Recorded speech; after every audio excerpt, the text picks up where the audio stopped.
بسم اللہ الفتاح العلیم۔ ابتدائے اسلام میں لوگ نماز کے اندر ایک دوسرے کو سلام بھی کر لیا کرتے اور ایک دوسرے سے کلام بھی کر لیا کرتے، گفتگو بھی کر لیا کرتے۔ اب جو سلام اور کلام کر لیتے تو کچھ صحابہ کرام امام کے پیچھے قرات بھی کرنے لگ گئے۔ وہ جہری نمازوں میں بھی قرات کرتے اور سری نمازوں کے اندر بھی قرات کر لیتے۔ اللہ رب العزت نے سورۃ الاعراف آیت نمبر 204 پارہ 9 کے اندر جب یہ آیت کریمہ نازل فرمائی وَإِذَا قُرِئَ الْقُرْآنُ فَاسْتَمِعُوا لَهُ وَأَنصِتُوا لَعَلَّكُمْ تُرْحَمُونَ، جب قرآن پڑھا جائے تو اسے غور سے سنو اور خاموش رہو تاکہ تم پہ رحم کیا جائے۔ جب یہ آیت کریمہ نازل ہوئی تو لوگوں نے نماز میں سلام، کلام اور قراءت کو ختم کر دیا۔ اب اس آیت کریمہ نے چونکہ سلام، کلام اور قراءت سے روک دیا تو تقریباً سارے صحابہ کرام رک گئے، مگر ایک دو ایسے واقعات ہوئے کہ جس سے پتہ چلا کہ شاید ابھی کچھ لوگوں کو یا تو آیت کریمہ کا مفہوم سمجھ نہیں آیا یا ان تک یہ پیغام نہیں پہنچا۔ وہ دو واقعات آپ کو بتاتا ہوں کہ جب یہ آیت کریمہ نازل ہوئی لوگوں نے امام کے پیچھے قرات ترک کر دی، مگر ایک دو واقعات ایسے ہوئے جس سے پتہ چلا کہ ابھی کوئی ایک دو بندہ قرات کرتا ہے۔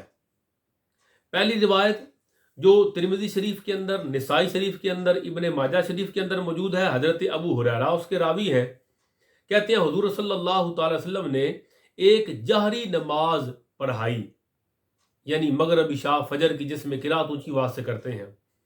جہری نماز سے فارغ ہو کے آقا علیہ السلام نے فرمایا کہ تم میں سے کسی نے میرے ساتھ قرات کی؟ ایک شخص نے عرض کی جی یا رسول اللہ۔ آقا علیہ السلام نے فرمایا میں بھی کہہ رہا تھا کہ کیا ہو گیا ہے کہ مجھ سے قرآن میں جھگڑا کیا جا رہا ہے، یعنی جیسے کوئی مجھ سے قرآن چھین رہا ہے، ایسے لگ رہا تھا۔ امام بھی قرات کر رہا ہے، مقتدی بھی قرات کر رہا ہے۔ حضور صلی اللہ تعالی علیہ وسلم نے جب اس عمل کو ناپسند کیا تو اب راوی کہتے ہیں سرکار کا یہ فرمان سننے کے بعد صحابہ کرام جہری نمازوں میں حضور کے پیچھے قراءت سے رک گئے، جہری نمازوں میں۔ مگر اب بھی کوئی شاید سری نمازوں کے اندر قراءت کرتا۔ وہ کب پتہ چلا؟ جب سنن ابو داؤد شریف کے اندر حدیث پاک ہے، حضرت عمران بن حسین رضی اللہ تعالیٰ عنہ راوی ہیں، کہتے ہیں آقا علیہ السلام نے ظہر کی نماز پڑھائی۔ اب ظہر اور عصر کی نماز میں قرات سرن یعنی آہستہ آواز سے کرتے ہیں۔ آقا علیہ السلام نے ظہر کی نماز پڑھائی، ایک شخص آیا اور اس نے آقا علیہ السلام کے پیچھے سورۃ الاعلیٰ کی تلاوت کی، سبح اسم ربک الاعلیٰ۔ اس نے یقیناً آہستہ آواز سے قرات کی، ظہر کی نماز تھی۔ جب حضور علیہ السلام نماز سے فارغ ہوئے تو آپ نے فرمایا تم میں سے قرات کس نے کی؟ صحابہ کرام نے عرض کیا جس نے قرات کی تھی سرکار میں نے کی۔ آقا علیہ السلام نے فرمایا کہ میں جان گیا تھا کہ تم میں سے کوئی مجھ سے جھگڑ رہا ہے۔ حضور علیہ السلام نے اس بات کو پھر یہ کلیئر کر دیا کہ امام کے پیچھے قرات نہ کی جائے۔ اور یہ بات بھی یاد رکھے، دونوں حدیثوں سے پتہ چلا کہ جب سرکار جہری نماز پڑھا رہے تھے تو کسی صحابی نے پیچھے قرات نہیں کی، ایک بندے نے قرات کی۔ مطلب وہ جو قرآن کا حکم تھا وہ ایک بندے تک ابھی نہیں پہنچا تھا۔ اور سرکار جب ظہر کی نماز پڑھائی، دوسری حدیث پاک ابو داؤد شریف والی، ظہر کی نماز پڑھائی تب بھی ایک بندے نے پیچھے قرات کی اور کسی صحابی نے قرات نہیں کی۔ یہ بات سمجھنے والی ہے، صحابہ کرام علیہم رضوان نے امام کے پیچھے قرات کو ترک کر دیا تھا، ایک بندے نے پیچھے قرات کی، آقا علیہ السلام نے اسے ناپسند فرمایا۔ اور یہ روایت تیسری جو امام اعظم ابو حنیفہ رحمۃ اللہ تعالی علیہ نے مسند امام اعظم کے اندر یہ روایت کی، پھر یہی روایت جو ہے وہ امام خوارزمی رحمۃ اللہ تعالی نے جامع المسانید کے اندر اور موطا امام محمد کے اندر موجود ہے، اور عبد بن حمید نے مسند کے اندر، طبرانی نے معجم اوسط کے اندر، بہقی نے سنن کبریٰ کے اندر یہ روایت بیان کی۔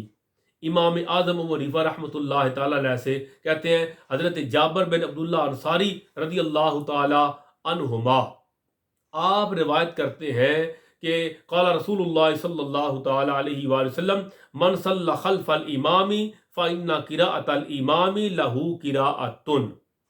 مصطفیٰ جان رحمت صلی اللہ تعالی علیہ وآلہ وسلم نے فرمایا کہ جو شخص بھی امام کے پیچھے نماز پڑھے تو امام کا پڑھنا ہی اس کا پڑھنا ہے۔ فإن قراءة الامام، بے شک امام کی قراءت لہو قراءتن، وہی اس کی قراءت ہے، وہ جو پیچھے پڑھ رہا ہے، تو امام کی قراءت ہی مقتدی کی قراءت ہے۔ یہ حضور صلی اللہ تعالی علیہ وسلم نے صحابہ کرام علیہم رضوان کو تعلیم دی۔ یہی اللہ کے قرآن سورۃ الاعراف آیت نمبر 204 میں اللہ کریم نے حکم دیا، اور ایک دو واقعات پیش آئے جب ایک صحابی نے جہری نماز کے اندر قرات کی، میرے آقا نے انہیں بھی منع کر دیا۔ جب زور کی نماز پر آئی سرن تو ایک بندے نے وہاں قرات کی، سرکار نے انہیں بھی منع کر دیا۔ تو صحابہ کرام کا اس بات پر اجماع ہو گیا کہ امام کے پیچھے قرات کرنا منع ہے۔ اللہ تبارک و تعالی ہمیں درست نماز پڑھنے کی توفیق عطا فرمائے، آمین یا رب العالمین۔